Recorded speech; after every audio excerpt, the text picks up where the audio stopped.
Hi friends! ఈరోజు నేను మీకు ఒక డిఫరెంట్ స్టోరీని ఎక్స్‌ప్లెయిన్ చేయబోతున్నాను. ఒక అమాయకమైన ముస్లిం మహిళ కుటుంబం కోసమే ఆమె ఆశ, కోరిక. కానీ ఆన్‌లైన్ చాటింగ్ వల్ల ఆమె జీవితం ఊహించని మలుపు తిరుగుతుంది. మొదట ప్రేమ, ఆప్యాయతతో పలకరించిన వ్యక్తి మెల్లగా తన అసలు రూపాన్ని బయటపెట్టాడు. అతని బెదిరింపులు, బ్లాక్‌మెయిలింగ్‌తో ఆమె జీవితం నరకంలా మారిపోతుంది. ఇది కేవలం ఒక కథ కాదు. మీ పక్కనే జరిగే భయంకరమైన నిజం. ఒక సాధారణ మహిళ జీవితాన్ని ఒక ఫోన్ కాల్, ఒక కీబోర్డ్ ఎలా నాశనం చేసిందో ఈ స్టోరీలో చూడబోతున్నారు. ఈ వీడియో చూసాక మీ ఫోన్‌ని ఒకసారి చెక్ చేసుకోవడం ఖాయం. అయితే వీడియో చూసే ముందు వీడియోని లైక్ చేయండి. ఎవరైతే ఇప్పటివరకు మన ఛానల్‌ని సబ్స్క్రైబ్ చేసుకోలేదో వాళ్ళు వెంటనే ఛానల్‌ని సబ్స్క్రైబ్ చేసుకొని పక్కనే ఉన్న బెల్ ఐకాన్ ప్రెస్ చేయండి. అప్పుడే నేను చేసే వీడియో నోటిఫికేషన్ మీ వరకు వస్తుంది. సో ఇంకా ఒక్క క్షణం కూడా ఆలస్యం చేయకుండా స్టోరీ చూసేయండి. మూవీ స్టార్టింగ్‌లో ఒక అమ్మాయి బాత్రూంలో స్నానం చేస్తూ ఉంటుంది. స్నానం చేసి బయటికి రాగానే ముఖానికి మాస్కులు ధరించిన కొంతమంది ఆమె కోసం ఎదురు చూస్తూ ఉంటారు. వాళ్ళని చూసి ఆ అమ్మాయి గట్టిగా అరుస్తుంది. ఇక్కడే ఈ సీన్ కట్ అవుతుంది. అసలు వీళ్ళెవరు? ఆ అమ్మాయికి ఏం జరిగింది అనేది ఇప్పుడు తెలుసుకుందాం. స్టోరీలోకి వెళ్తే మనకి ఫర్హానా అనే ముస్లిం మహిళ పరిచయం అవుతుంది. ఆమెకు పెళ్ళై 3 పిల్లలుంటారు. అందులో 2 స్కూలుకు వెళ్లే వయసు వాళ్ళు, ఒకరు పసిపాప. ఫర్హానా తండ్రికి చెప్పుల దుకాణం ఉంటుంది. అందులో ఫర్హానా భర్త కూడా పనిచేస్తూ ఉంటాడు. ఇప్పుడు ఆ దుకాణానికి అంతగా ఆదాయం రావడం లేదు. కానీ ఒకప్పుడు ఆ దుకాణం సంపాదనతోనే ఫర్హానా తండ్రి తన 3 కూతుర్ల పెళ్లిళ్లు చేశాడు. ఫర్హానా భర్త చాలా మంచివాడు. కానీ అతని సంపాదన పిల్లలను స్కూల్కు పంపించడానికి కూడా సరిపోదు. ఈ పరిస్థితి చూసి ఫర్హానా తన తండ్రితో నేను ఏదైనా ఉద్యోగం చేయనా అని అడుగుతుంది. కానీ ఫర్హానా తండ్రి చాలా పాతకాలం మనిషి. ఇంట్లో ఆడవాళ్లు బయట ఉద్యోగం చేయడం అతనికి అస్సలు ఇష్టం ఉండదు. ఫర్హానాకి సొంత మొబైల్ కూడా ఉండదు. ఎవరైనా ఫోన్ చేస్తే ల్యాండ్లైన్కి వస్తుంది. అది కూడా ఫర్హానాకి తీసే అనుమతి ఉండదు. గత్యంతరం లేక ఫర్హానా తన పొరుగింటి వాళ్ళ దగ్గర కొంత డబ్బు అప్పుగా తీసుకుంటుంది. అది కూడా ఇంటి ఖర్చుల కోసం. ఆ తర్వాత తన భర్త కరీంతో కలిసి ఒక క్రిస్టియన్ స్నేహితురాలు పెళ్లికి వెళ్తుంది. అక్కడ అందరి జీవితాలు ఎంత బాగున్నాయో చూసి తన జీవితం కూడా ఎప్పుడు ఇలా అవుతుందో అని ఆమె అనుకుంటూ ఉంటుంది. ఇంతలో ఫర్హానాకు చిన్ననాటి స్నేహితురాలు నృత్య కనబడుతుంది. మాటల మధ్యలో ఫర్హానా బాధను అర్థం చేసుకుని తన కంపెనీలో ఇంటర్వ్యూలు జరుగుతున్నాయని చెప్తుంది. ఫర్హానా ఈ విషయం కరీంకు కూడా చెప్తుంది. ఆ మరుసటి రోజు కరీం ఫర్హానాను ఇంటర్వ్యూకి తీసుకువెళ్తాడు. ఇంటర్వ్యూ తర్వాత ఫర్హానా బయటకు వచ్చి తాను సెలెక్ట్ అయ్యానని కరీంకి చెప్తుంది. కరీం పెద్దగా సంతోషపడ్డు. ఎందుకంటే తన సంపాదన సరిపోకనే ఫర్హానా ఉద్యోగం చేయాల్సి వచ్చిందని అతనికి తెలుసు. కానీ అతను ఏమీ చేయలేకపోతాడు. ఫర్హానా తన కోసం ఒక హ్యాండ్ బ్యాగ్ కొనుక్కుంటుంది. ఈ ఉద్యోగం గురించి చాలా ఉత్సాహంగా ఉంటుంది. నెక్స్ట్ సీన్లో ఫర్హానా ఉద్యోగానికి వెళ్ళడానికి సిద్ధమవుతూ ఉంటుంది. అది ఆమె తండ్రికి అస్సలు నచ్చదు. అప్పుడు కరీము ఫర్హానా కోసం ఒక కొత్త చెప్పులు తీసుకొచ్చి తన చేతులతోనే ఆమె కాళ్ళకి తొడిగిస్తాడు. ఫర్హానా ఆఫీస్కి వెళ్తుంది. అక్కడ ఆమెకి ట్రైనింగ్ ఇస్తారు. అది ఒక credit card selling centre. Training పూర్తయ్యాక ఫర్హానా భయపడుతూనే ఒక కస్టమర్తో మాట్లాడుతుంది. చాలా సులభంగా క్రెడిట్ కార్డును అమ్మేస్తుంది. రోజులు గడిచే కొద్దీ ఫర్హానా ఈ పనిలో బాగా నైపుణ్యం సాధిస్తుంది. ఈ ఉద్యోగం వల్ల ఆమెలో ఆత్మవిశ్వాసం పెరుగుతుంది. వచ్చే జీతం ఇన్సెంటివ్తో ఆమె కుటుంబం బాగా గడుస్తుంది. కానీ ఆమె ఆఫీసు బిల్డింగ్లోని పై ఫ్లోర్లో ఒక డిపార్ట్మెంట్ ఉంటుంది. అక్కడ పనిచేసే అమ్మాయిలకు ఎక్కువ ఇన్సెంటివ్స్ వస్తాయి. వాళ్ళు కార్లలో ఆఫీస్కు వస్తారు. ఐఫోన్లు వాడతారు. ఇవన్నీ చూసి ఫర్హానా కూడా ఆ డిపార్ట్మెంట్లో పనిచేయాలి అనుకుంటుంది. ఆమె స్నేహితురాలు నృత్య కూడా అదే డిపార్ట్మెంట్కు వెళ్ళిపోతుంది. నాకు కూడా అక్కడ ఉద్యోగం ఇప్పించవా అని ఫర్హానా నృత్యని అడుగుతుంది. అప్పుడు నృత్య, నువ్వు ఉన్న చోటే సరైనది, నువ్వు మా ఉద్యోగం చేయలేవు అని చెప్తుంది. తర్వాత ఒకరోజు ఫర్హానా పిల్లవాడికి ఆరోగ్యం బాగా పాడైపోతుంది. ఊపిరి తీసుకోవడంలో ఇబ్బంది పడతాడు. వెంటనే వాళ్ళు హాస్పిటల్కి వెళ్తారు. డాక్టర్లు పిల్లవాడి ఊపిరితిత్తుల్లో ఏదో సమస్య ఉందని వెంటనే ఆపరేషన్ చేయాలని చెప్తారు. ఆపరేషన్ చాలా అవసరం కాబట్టి తప్పక అప్పు చేసి ఆపరేషన్కి ఏర్పాటు చేస్తారు. అప్పు తీర్చాలి కాబట్టి ఫర్హానా నృత్యకు తన సమస్య చెప్పి తను చేస్తున్న చోటు ఉద్యోగం ఇప్పించమని ప్రాధేయపడుతుంది. నృత్యకి ఇష్టం లేకపోయినా, మనసు ఒప్పుకోకపోయినా ఫర్హానాని తన బాస్ దగ్గరికి తీసుకెళ్తుంది. ఫర్హానాకి మన పని గురించి మొత్తం వివరించు, ఒక వారం రోజులు ఆమె పని చూద్దాం, నచ్చితే కొనసాగిద్దామని ఆమె బాస్ నృత్యతో చెబుతాడు. నృత్య ఫర్హానాతో ఈ పని చాలా భిన్నమైనది. ఇది ఆన్లైన్ కాలింగ్ చాట్ సర్వీస్. ఇందులో అమ్మాయిలు ఇష్టపడినట్లుగా మాట్లాడతారు. కస్టమర్లతో అశ్లీల విషయాలు మాట్లాడాలి. ఎంత ఎక్కువసేపు మాట్లాడితే అంత ఎక్కువ డబ్బు వస్తుంది. దీనికి కొన్ని నియమాలు కూడా ఉన్నాయి. కస్టమర్కి నీ గురించి కానీ అసలు నీ పేరు కానీ చెప్పకూడదు. అలా చెబితే వివేక్ బాస్కి ఫిర్యాదు చేస్తాడు. ఆ అమ్మాయిని తీసేస్తారని చెప్తుంది. ఇక్కడ వివేక్ పనేంటంటే అన్ని కాల్లను రికార్డు చేసి వినడం. ఇదంతా చెప్పాక నృత్య తన క్లయింట్తో మాట్లాడడం మొదలు పెడుతుంది. వాళ్ళ సంభాషణ విన్న ఫర్హానాకు చాలా బాధ కలుగుతుంది. ఇంటికి వెళ్ళేటప్పుడు అందరూ తనను తప్పుగా చూస్తున్నట్లు అనిపిస్తుంది. అందుకే పాత ఉద్యోగానికే వెళ్లాలని నిర్ణయించుకుంటుంది. ఫర్హానా కరీంకి తన బాధను చెప్తుంది. ఒక కస్టమర్ తనతో చాలా చెడుగా మాట్లాడాడని చెప్తుంది. కరీం నవ్వుతూ అది జాబ్లో భాగం. నేను రోజు కస్టమర్ల కాళ్ళకి చెప్పులు తొడుగుతాను, కానీ బయట అలా చేయను. అలాగే ఆఫీస్లో ఎవరైనా నీతో ఎలా మాట్లాడినా పర్లేదు, కానీ బయట అలా చేస్తే వాళ్లకు బుద్ధి చెప్పాలని ధైర్యం చెప్తాడు. కరీం మాటలు ఫర్హానాకి ధైర్యం ఇస్తాయి. అందుకే ఆమె మళ్ళీ అదే ఆఫీస్కి వెళ్తుంది. అక్కడ నృత్యను అడుగుతుంది, అసలు వీళ్ళు ఎందుకు ఇలా మాట్లాడతారు, అమ్మాయిలు ఈ పని ఎలా చేస్తారు, ఇది తప్పే కదా అని అంటుంది. అప్పుడు నృత్య, ఇది ఒక సర్వీస్, వాళ్ళు తమ భార్యలతో చెప్పలేని విషయాలని తెలియని వాళ్లతో చెప్తారు, కనీసం వీళ్ళు బయటపోయే అమ్మాయిల మీద తప్పుగా ప్రవర్తించరు కదా అని ఫర్హానాకు నచ్చజెప్తుంది. ఫర్హానా కస్టమర్స్తో మాట్లాడడం మొదలు పెడుతుంది. కొంతమంది విచిత్రమైన వాళ్లతో మాట్లాడాల్సి వస్తుంది. సోఫియా అనే అమ్మాయి అందరికంటే ఎక్కువసేపు మాట్లాడి ఎప్పుడు టాప్లో ఉంటుంది. ఫర్హానా కస్టమర్లతో మాట్లాడడానికి కంఫర్టబుల్గా ఫీల్ అవ్వదు. అప్పుడే ఆమెకి డేలాన్ అనే ఒక క్లయింట్ నుంచి కాల్ వస్తుంది. అతను అశ్లీలంగా కాకుండా చాలా గౌరవంగా మాట్లాడతాడు. ఇది విని ఫర్హానా చాలా సంతోషపడుతుంది. ఇతను మంచివాడని అనుకుంటుంది. ఫర్హానా తన పేరు ఈషా అని చెప్తే డేలాన్ తన పేరు డేలాన్ అని చెప్పకుండానే మాట్లాడుకుంటూ ఉంటారు. అప్పటి నుండి ఫర్హానా డేలాన్ రోజు చాలాసేపు మాట్లాడుకుంటారు. దాంతో ఫర్హానా పనితీరు మెరుగుపడుతుంది. ఆమె కంటే ముందు సోఫియా మాత్రమే ఉంటుంది. ఒకరోజు ఫర్హానా డేలాన్తో, నేను త్వరలో ఈ ఉద్యోగం మానేయబోతున్నాను, నాకు ఇది నచ్చలేదని చెప్తుంది. డేలాన్, ఈషా దయచేసి అలా చేయకు, నాకు నీతో మాట్లాడటం చాలా ఇష్టం, మన ఇద్దరి మధ్య ఒక మంచి బంధం ఏర్పడింది అంటాడు. డేలాన్ మాటలు ఫర్హానాకి నచ్చి ఉద్యోగం కొనసాగించాలని నిర్ణయించుకుంటుంది.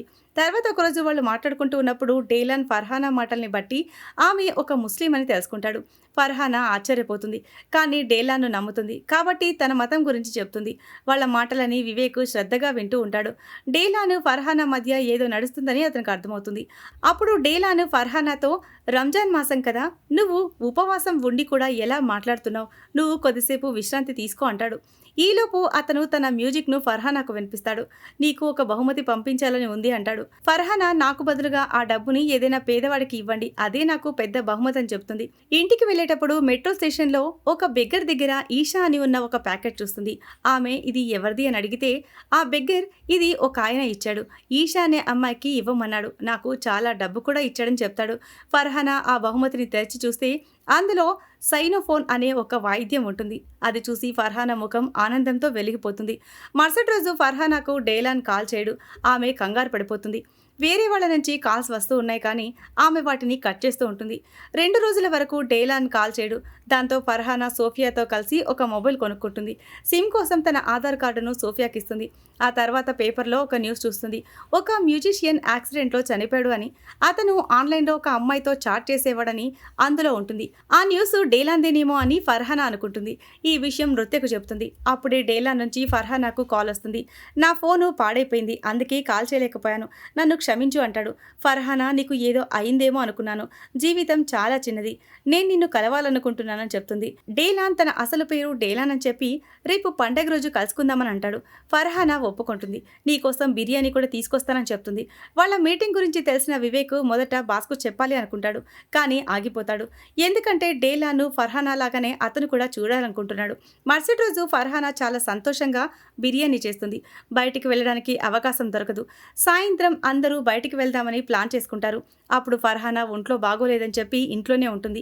అందరూ వెళ్లిపోయాక ఒక టిఫిన్ డబ్బాలో బిర్యానీ పెట్టుకుని డేలాను కలవడానికి బయలుదేరుతుంది.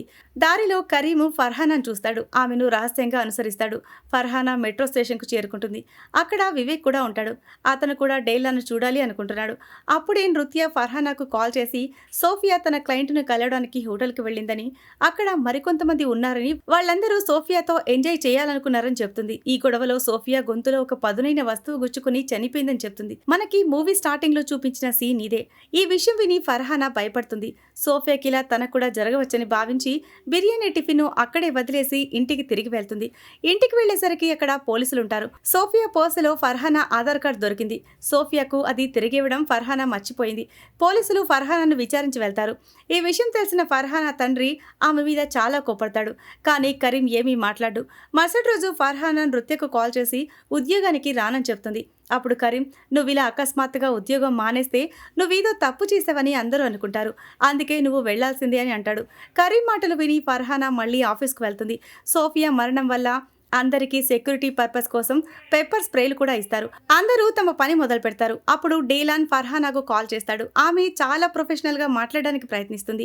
నిన్న ఎందుకు నన్ను కలవడానికి రాలేదని డేలాన్ అడుగుతాడు. ఫర్హానా కోపంగా, మనం ఎప్పటికీ కలుసుకోలేం, నేను ఇక నీతో ఇలా మాట్లాడను, నేను నా పని చేసుకోవడానికి వస్తాను తప్ప బంధాలు పెంచుకోవడానికి కాదని చెప్తుంది. ఫర్హానా మాటలు విని డేలాన్ ఫోన్ కట్ చేస్తాడు. కొన్ని రోజుల వరకు అతను కాల్ చేయడు.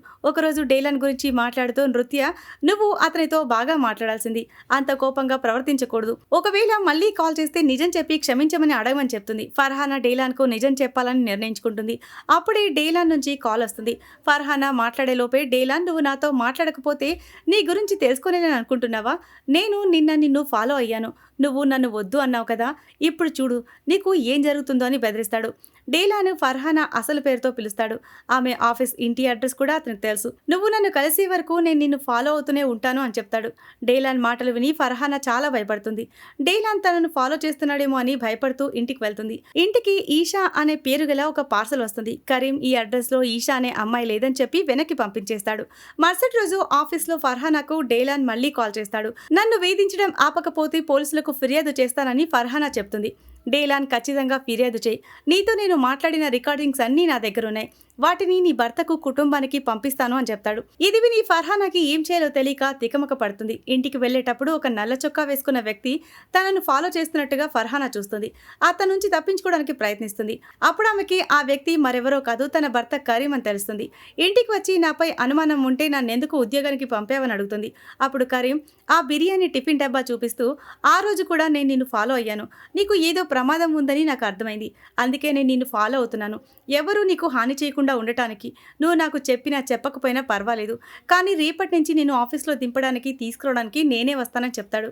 ఈ విషయం విని ఫర్హానా అందుకు ఒప్పుకుంటుంది. రోజు కరీము ఆమెను ఆఫీస్లో దింపుతూ మళ్ళీ తీసుకువస్తూ ఉంటాడు. ఈ విషయం వివేక్కు తెలుస్తుంది. డేలాన్ ఫర్హానాను ఎలా టార్చర్ చేస్తున్నాడో అతనికి అర్థమవుతుంది. అందుకే డేలాన్ కాల్స్ ఫర్హానా కాకుండా వేరే అమ్మాయిలకు వెళ్లేలా ఒక సెట్టింగ్ చేస్తాడు. డేలాన్కు చాలా కోపం వస్తుంది.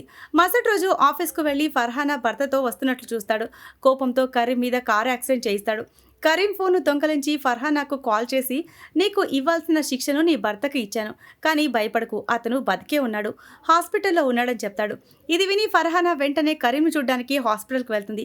కరీం కాలుకు చిన్న గాయమై ఉంటుంది. మరుసటి రోజు ఫర్హానా డేలాన్ను ఎదుర్కోవాలి అని నిర్ణయించుకుంటుంది. ఆ సైనోఫోన్ వాయిద్యం అమ్మిన దుకాణానికి వెళ్తుంది. డేలాన్ క్రెడిట్ కార్డు ఆఫీస్ గురించి తెలుసుకుంటుంది. అది ఫర్హానా పాత ఆఫీసే.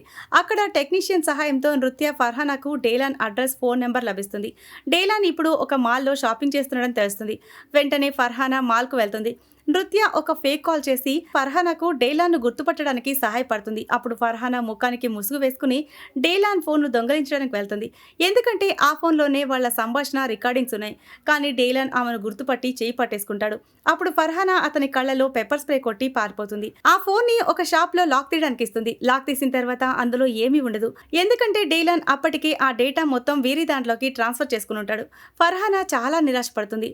డేలాన్ ఈ వీడియోలన్నీ ఇప్పుడు నీ భర్తకు పంపిస్తాను అంటాడు. రాత్రిపూట కూడా ఆమెను టార్చర్ చేస్తూనే ఉంటాడు. ఫర్హానా భయపడుతూ ఉంటుంది. కరీం దగ్గరికి వెళ్ళినప్పుడు కూడా ఆమె చేతులు వణుకుతూ ఉంటాయి. టీ మొత్తం కింద పడిపోతుంది. తర్వాత ఫర్హానా మళ్ళీ ఆఫీస్కి వెళ్తుంది. నేనిప్పుడు నిన్ను కలవడానికి మీ ఇంటికి వస్తున్నానని డేలాన్తో చెప్తుంది. ఇది విని డేలాన్ చాలా సంతోషపడతాడు. అప్పుడు పండగ రోజు డేలాన్ ఫర్హానాను కలవడానికి వెళ్ళిన సీన్ చూపిస్తారు. అతను వెనక నుంచి ఒక మహిళను ఫర్హానా అనుకుని తాకుతాడు. వెంటనే ఆ మహిళ డేలాన్ను గట్టిగా కొడుతుంది. అందరూ అతన్ని వింతగా చూస్తారు. అతను చాలా అవమానంగా ఫీల్ అవుతాడు. అయినా ఫర్హానాను కలవాలనుకుంటాడు, కానీ ఆమె రాదు. ఆ తర్వాత ఫర్హానా తనతో సరిగ్గా మాట్లాడడం మానేస్తుంది. అందుకే డేలాన్ పగ తీర్చుకోవాలి అనుకుంటాడు. ఇక్కడ సీన్ మళ్ళీ ప్రెజెంట్లోకి వస్తుంది. ఫర్హానా డేలాన్ ఇంటికి వెళ్తుంది. అతను కరీంకు కాల్ చేసి, నీ భార్య నన్ను వెతుక్కుంటూ ఇక్కడికి వచ్చింది, నేను లొకేషన్ పంపిస్తాను, వచ్చి తీసుకెళ్ళు అని చెప్తాడు. అప్పుడు డేలాన్ ఫర్హానాతో, నాకు నువ్వు నచ్చావు, మన మొదటి మీటింగ్ కోసం నేను అన్నీ ప్లాన్ చేసుకున్నానని చెప్తాడు. అప్పుడే కరీం అక్కడికి వస్తాడు. అతను తన భార్యని అక్కడ చూసి ఆశ్చర్యపోడు. ఎందుకంటే టీ కింద పడిన రాత్రి ఫర్హానా అంతా అతనితో చెప్పేసి ఉంటుంది. కరీం కోపడకుండా తన భార్య సమస్యని అర్థం చేసుకుంటాడు. కరీము తనకి తెలిసిన మహిళా పోలీస్ దగ్గరికి ఫర్హానాను తీసుకుని వెళ్ళుంటాడు. వాళ్ళందరూ కలిసి ఒక ప్లాన్ చేస్తుంటారు. మరుసటి రోజే ఫర్హానా డేలాను కలవడానికి వెళ్తుంది. ఫర్హానా వివేక్ సహాయంతో ఆ రికార్డింగ్లను పోలీసులకు సాక్ష్యంగా ఇస్తుంది. పోలీసులు కరీంతో కలిసి డేలాను పట్టుకుంటారు. డేలాను పట్టుకోగానే ఫర్హానా, నువ్వు ఒక సైకోవి, నువ్వు నిన్ను తప్ప ఇంకెవరిని ప్రేమించలేవు అంటుంది. ఈ సీన్తోనే ఈ మూవీ ఎండ్ అవుతుంది. ఈ కథ ద్వారా ఒక సందేశం ఇస్తున్నారు. ముఖ్యంగా అమ్మాయిలు ఆన్లైన్లో ఎవరిని గుడ్డిగా నమ్మకూడదు. ఎందుకంటే ఆన్లైన్ మోసాలు, నేరాలు చాలా జరుగుతున్నాయి. ఆన్లైన్లో ఎంత మంచివాడిలా కనిపించినా సరే ఆ వ్యక్తిని నమ్మకూడదు. సో ఇది ఫ్రెండ్స్ ఇవాటి స్టోరీ. ఈ స్టోరీ కనుక మీకు నచ్చినట్లయితే మరికొన్ని ఇంట్రెస్టింగ్ స్టోరీస్ కోసం ఛానల్ని సబ్స్క్రైబ్ చేయండి. Thanks for watching.